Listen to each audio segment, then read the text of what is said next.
The Barbados Defense Force remains committed to playing its part in national security. Community groups encouraged to be agents of transformation. Broadcasting from our studios in the Pine St. Michael, this is CBC Newsnight, starting now. Hello, I'm Sharika Griffith with this weekend edition of Newsnight. In our top story, in the face of societal concern about the level of violence and gun-related crimes, the Barbados Defense Force has pledged to continue playing its vital role in the country's national security system. The commitment comes as the BDF celebrates its 45th anniversary. Our reporter, Akim Klinkett, has the story. The BDF's Chief of Staff, Commodore Arrington Sherlin, says while in other countries the military is concerned with fighting the wars of those nations, that is not the traditional role of the force in Barbados. According to him, the BDF has a more national security focus. A national security means how do we all feel safe? How can we get back to a stage in Barbados where we can leave our doors open at night? How can we in Barbados get back to a stage where we can walk the street without any fear? How can visitors to our shores feel comfortable and feel safe? That is national security. That is part of the construct of national security. There are wars to be fought. He was addressing the BDF's 45th anniversary service held at the Lloyd Erskine Sandyford Center. In attendance were Acting President of Barbados, the Very Reverend Dr. Jeffrey Gibson, along with Attorney General Dale Marshall and other members of Parliament, along with past Chief of Staffs. Commodore Sherlin says the BDF has been a symbol of excellence in the service of all Barbadians, its visitors, and the region since 1979. He adds that today it remains stronger than ever and continues to promote excellence through service to country, especially the youth. In this regard, he pointed to the BDF's sports program. When I assumed office on the 1st of September, one of my objectives was to revitalize the sports program. Do you know that Barbados football was never at its strongest until it was with the sports program? Do you know that the Barbados cricket team won back-to-back tournaments when they're trained with the Barbados Defense Force sports program? And if we are going to be very serious about sports, we have to bring some discipline to it. The benefits of the BDF sports program were also highlighted by Reverend Dr. Adrian Smith in his sermon.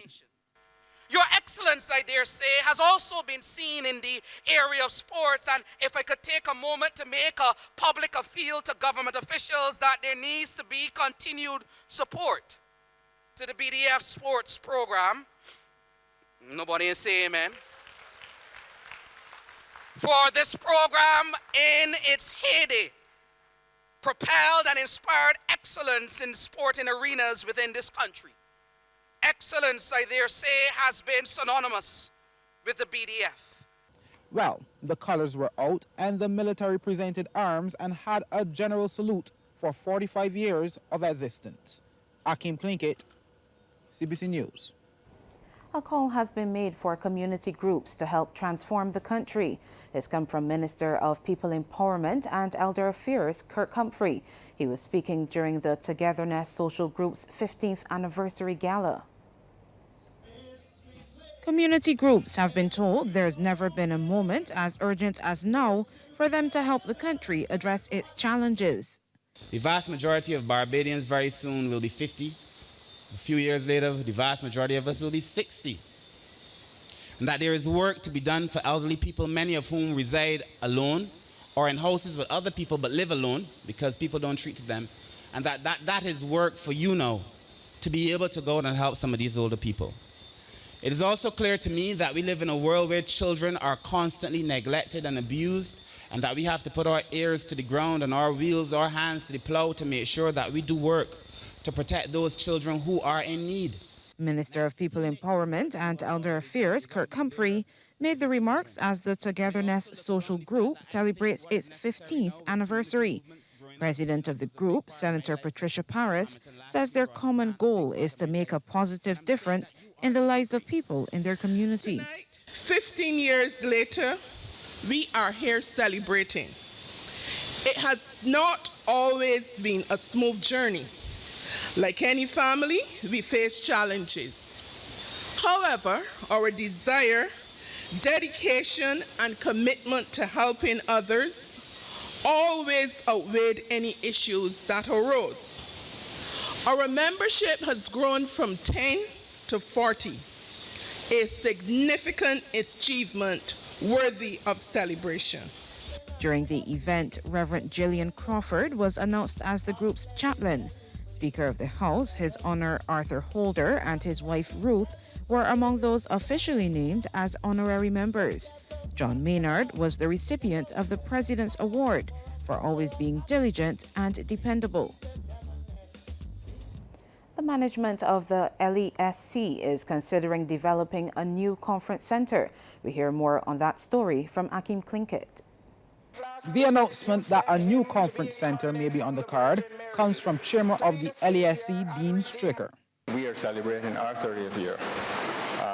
Of the 30 years, I've been chairman for 5 years. It seems like it's gone pretty quick. But we are focusing on maybe building a new conference center that will take us another 30 years. He was speaking as the center celebrates 30 years of existence. Formerly known as Sherburne Conference Center, before being changed to its current name in 2008, the LASC remains the largest conference facility on the island. It was first opened in August 1994 by its namesake and former Prime Minister Sir Lloyd Erskine Sandiford. Today, management and staff celebrated the anniversary by attending a service at the St. Barnabas Church. The celebrations will continue throughout the year with various events before concluding in 2025. Akim Klinkett, CBC News. Coming up, a young Barbadian participating in the Open Futures Forum in Brazil. The executive director of the Ashley Lashley Foundation will be representing Barbados at an Open Futures Forum in Brazil next week. Ashley Lashley says she's pleased to attend what is set to be a transformative platform organized by the Open Society Foundations for young female leaders from G20 countries. They will be examining topics such as poverty reduction, climate change, and environmental degradation. She spoke to CBC News just before leaving the island yesterday. And we'll be exploring different ways in which young women can really have a voice within these key spaces. So my role in Brazil at the Open Futures Forum would be to participate in these key discussions as a young Barbadian who has a not-for-profit organization focusing on the intersection of climate change and health, but also looking at how together collectively through that multi-sectorial approach we can really work together at achieving the Sustainable Development Goals on the 2030 agenda. Ms. Lashley hopes Barbados will benefit from what will be discussed and decided at the forum.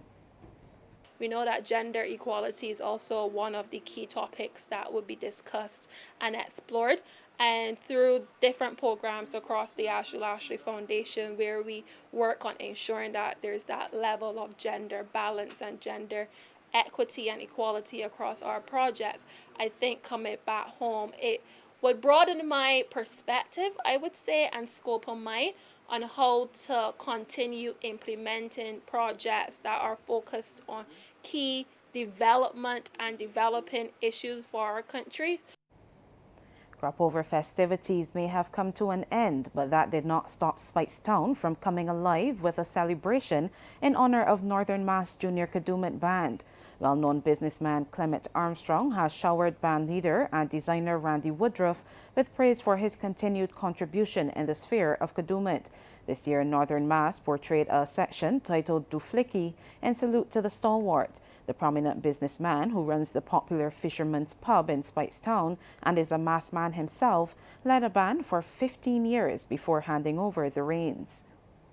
On behalf of our Spicetonians and Ramshot Committee, as they're going to say, and the people of Spicetown, we take this pleasure to really appreciate your effort you have done over the years in Spicetown. I did 15 years. I know how much time you did. The contribution you have made for corporate over the years, and the impact you have on the children. I thank you very much for doing that. And on behalf of all of my family and friends, because the first band started in mother's house, downstairs. And thank God that you're able to carry on and bring Spicetown to where it's supposed to be mentioned every day. On behalf of my family, my friends, and my family, I wish you all the best. And coming up, the weekend sports with Anne-Marie Burke. Good evening with sports. I'm Anne-Marie Burke. West Indies has drawn the first test against South Africa at the Queen's Park Oval in Trinidad and Tobago. Set 298 for victory on the fifth and final day, they ended on 201 for 5. Alec Anthony had a strong knock of 92, including 9 fours, while Jason Holder was not out on 31, as those two put on 65 for the fifth wicket partnership. Keshav Maharaj was the player of the match with figures of 4 for 88. Now, full scores: South Africa 357 and 173 for 3 declared. The West Indies 233 and 201 for 5. The teams will now move to Guyana for the second test at the Providence Stadium, set to begin on Thursday.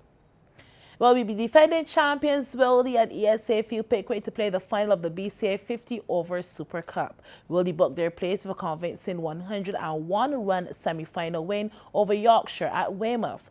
Batting first, Willie put 187 for 7 on the board, thanks mostly to 47 from Jaden Roberts. Romario Paris took 3 for 27. In reply, Yorkshire were held to 86 in 20 overs, Jerome Jones scalping 4 for 21. Meanwhile, Pickwick booked their place with a 1-run victory over Carlton at Friendship. Batting first, led by 54 from Craig Holder, Pickwick made 210 in 33.5 overs. Marlon Welcome Goodman snatched up 5 for 47. Set a revised 202 in 32 overs after a rain interruption. Carlton just fell short, being bowled out for 201 with 1 ball left to play. Shamar Springer was left not out on 89, while Jatario Prescott took 3 for 30. The final is set for September the 8th. The 33rd Olympiad ended today with a tie for the most gold medals between the United States of America and China. The top two nations each won 40 gold medals, but the USA took top spot as they had the most silver medals, 44 to China's 27, with an overall lead tally of 126. And Jamaica was the top English-speaking Caribbean territory, placing 44th with 1 gold, 3 silver and 2 bronze. Well, a 40-member national swim team is heading to St. Lucia for the 20th edition of the Goodwill Swimming Championship set for August 16th to 18th. We recently caught up with them at the Aquatic Center in Wilde for their final practice session. Going through their final paces at the Aquatic Center in Wilde, Team Barbados is aiming to, as usual, make a big splash in the pool as they're ready to face regional opponents from host St. Lucia, Jamaica, defending champions the Bahamas, Trinidad and Tobago, Antigua and Barbuda, Curacao, Grenada, Suriname, Turks and Caicos Islands, and Guyana at the 20th Goodwill Swim Championships. Touted to be one of the biggest Goodwill Championships to date, with over 300 swimmers from the 10 territories, head coach Antonio Martinez says the Barbados team is a strong and competitive one, and he expects them to do really well. The team looks very strong. It's a compact team. We have, in all age group, we have swimmers can make the difference. We expecting at least to do much better than previous year. Having trained primarily with their individual clubs, it was only within the past 3 weeks that the team has come together as a unit under Martinez's direction. For captains Naraya McLean and Aquan Critchlow, they both are confident in their team's preparation. I think the team will perform well, and once we can work together as Team Barbados and not individually, I believe the team should do well. I think it's a well put together team, and that if, as I said before, we all work together, we can perform well. Preparations have been going rather good as a team. I would say the energy in the camp is good. I see a lot of people excited to go overseas and swim against other people that they haven't swum against before. And I'll say like we're ready for the competition.